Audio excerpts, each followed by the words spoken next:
Halo semuanya, kembali lagi bersama kami dalam sesi diskusi mengenai bahasa Probolinggoan ya. Bahasa Probolinggo. Ya, jadi sebelumnya perkenalkan, nama saya Firmanul Irsyad Amiruddin Nur Tamimi dengan NIM 2002 1040 294 dari kelas C, Prodi Pendidikan Bahasa dan Sastra Indonesia, Universitas Negeri Jember.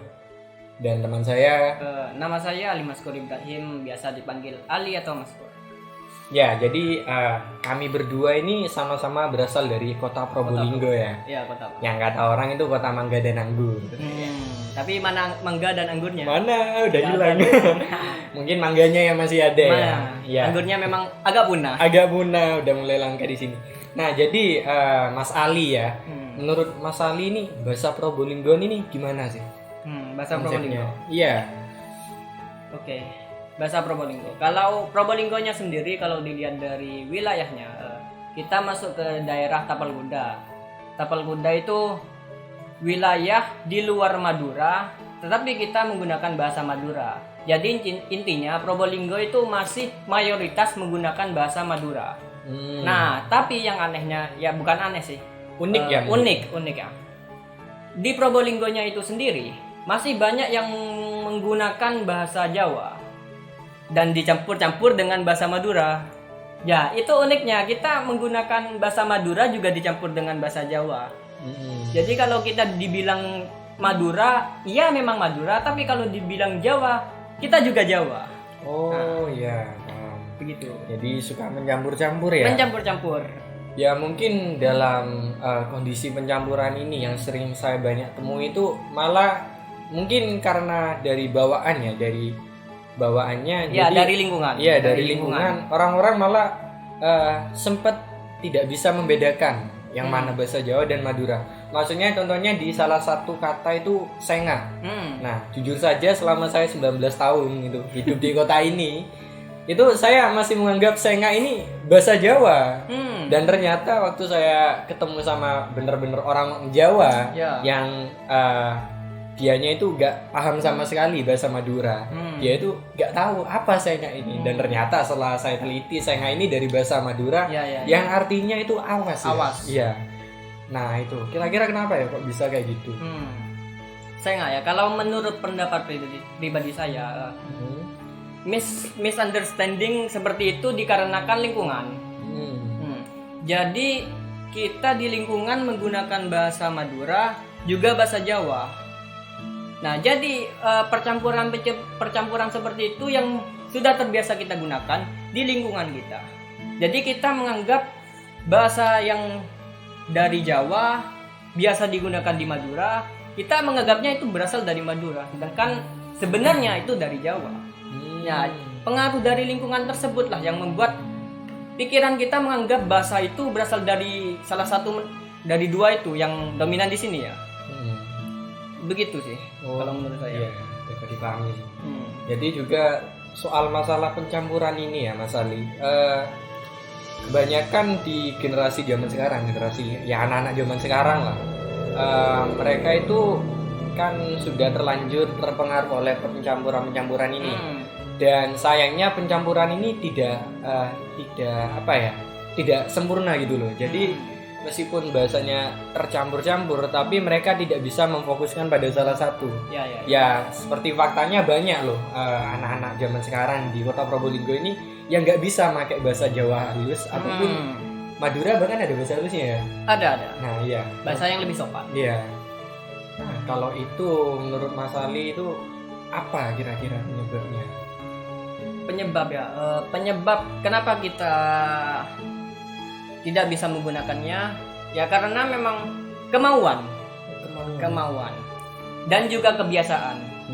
Kalau di lingkungan keluarga, paling lingkungan terkecil keluarga kita dibiasakan menggunakan bahasa yang halus seperti bahasa Jawa Kromo atau bahasa Madura halus, mungkin si anak itu bakal terbiasa menggunakannya, jadi dia bakal paham. Sedangkan kita di Probolinggo yang bahasanya campur-campur dan tipis-tipis ya, istilahnya tipis-tipis kan. Jadi kalau ditanya menggunakan bahasa Kromo halus atau bahasa Madura halus, kadang tidak mengerti. Oh iya benar. Kayak saya sendiri tuh seperti itu soalnya. Jadi lebih kebiasaan masalahnya. Ya, jadi karena kebiasaan ya. Kebiasaan. Jadi mereka anggap saja lupakan lah. Bukan lupa sih, tidak tahu. Tidak tahu tentang bahasa-bahasa. Dan juga halus. di sekolahan memang diajarkan bahasa Jawa halus, kromo gitu. Iya. Oh iya, sebenarnya Diajarkan tapi kenapa kita masih tidak tahu ya, karena kemauan itu. Oh iya, benar sekali. Itu yang jadi tanda tanya juga. Terus akibat pencampuran ini yang saya rasakan itu mungkin Mas Ali juga merasakan ya. Entah Mas Ali setuju atau tidak, kalau akibat pencampuran bahasa Jawa dan Madura ini, orang-orang Probolinggo ini kesannya kalau berbicara, berdialog, mereka itu bahasanya itu kasar gitu. Ya, menurut Mas Ali gimana? kasar ya. Memang kalau kita bicara sehari-hari antar teman atau saudara gitu, memang kita menggunakan bahasa kasar dan jarang menggunakan bahasa halus kecuali ke orang tua, ke yang lebih tua. Oh iya. Terus untuk dampak dari pencampuran ini secara gak langsung Probolinggo ini menciptakan istilah-istilah baru lah. Iya. Seperti contohnya itu bahkan ada yang mengenal itu ada bahasa Dringuan gitu. Nah, seperti apa itu? Contohnya itu yang saya temui itu di daerah Dringu itu, lebih tepatnya Kabupaten Probolinggo ini ada satu istilah yang namanya itu ndak idep. Oh ya, oke. Yang mana ndak idep ini kalau nggak salah sebenarnya dari bahasa Madura. Taedep. Nah, mungkin itu ya taedep. Taedep. Taedep ini artinya apa sebenarnya? Taedep ini apa ya? Tidak paham atau gimana, kurang paham. Taedep agak susah dijelaskan ke bahasa Indonesia. Maksudnya itu apa ya? Susah untuk dijelaskan. Tapi artinya itu taedep. Mungkin kalau sepengetahuan saya taedep ini kalau nggak salah ya. Menerangkan gak tahu lagi gitu. Jadi kalau dalam penerapannya itu taedep ya. Dari bahasa Dringuan tadi kan mereka nyebutnya itu ndak idep. Nah, tapi mereka pakai aksen Jawa, bahasa Madura. Intinya itu mereka menggunakan logat Jawa. Logat Jawa. Tapi penerapannya pada kata-kata Madura. Iya, benar sekali.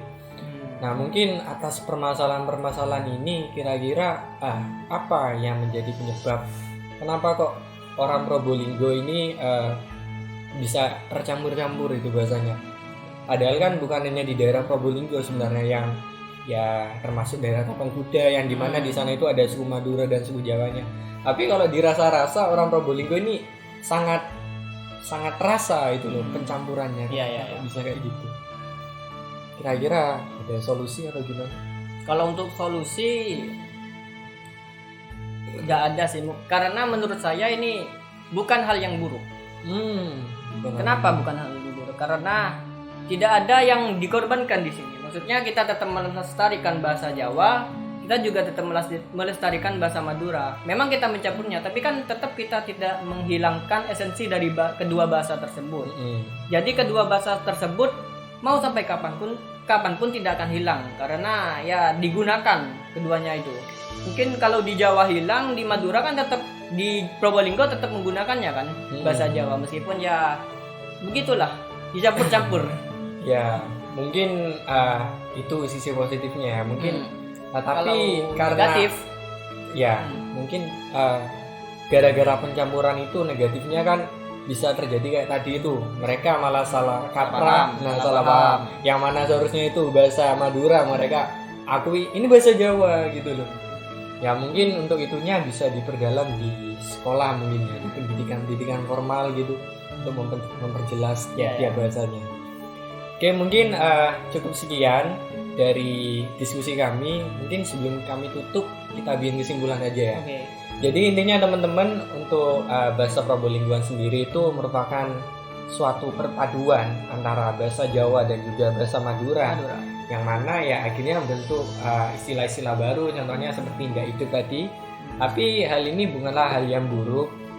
Ya meskipun ada sisi buruknya, sisi positifnya yaitu kita bisa menguasai dua bahasa. Jadi ketika ada orang Jawa dan kita dari Madura sebenarnya. Tapi kalau kita orang Probolinggo kita masih paham lah apa yang dikatakan oleh orang Jawa tersebut. Karena ada kasus Karena- anak kecil di daerah-daerah Probolinggo yang sehari-harinya itu pakai bahasa Madura, dibicarakan dengan bahasa Jawa mereka gak tahu. Oh gitu ya. Mm-mm. Oh iya, ya banyak Banyak, sih kayak ya, gitu. Contohnya teman-teman prodi saya ada juga yang seperti itu ya. Hmm. Jadi waktu saya aja omong-omongan gitu, saya nyeletuk bahasa Jawa, ternyata dia itu asli Madura. Dan dia nggak nangkep sama omongan saya dari tadi saya nyerocos itu, karena dia benar-benar nggak paham bahasa Jawa. Jadi intinya positifnya dari bahasa Probolinggoan ini kita bisa memahami dua bahasa lah, Ya. bahasa Jawa dan Madura. Dan untuk negatifnya kita kadang bisa salah kaprah. Mungkin juga hilang identitas. Mungkin hilang Gak identitas. punya identitas. Nggak punya identitas ya, nggak ketemu kamu Nggak ini orang ketemu. Jawa atau Nah. Madura. Ya mungkin itu saja dari saya dan juga Mas Ali. Terima kasih sudah menonton. Sampai jumpa di video berikutnya. Dadah.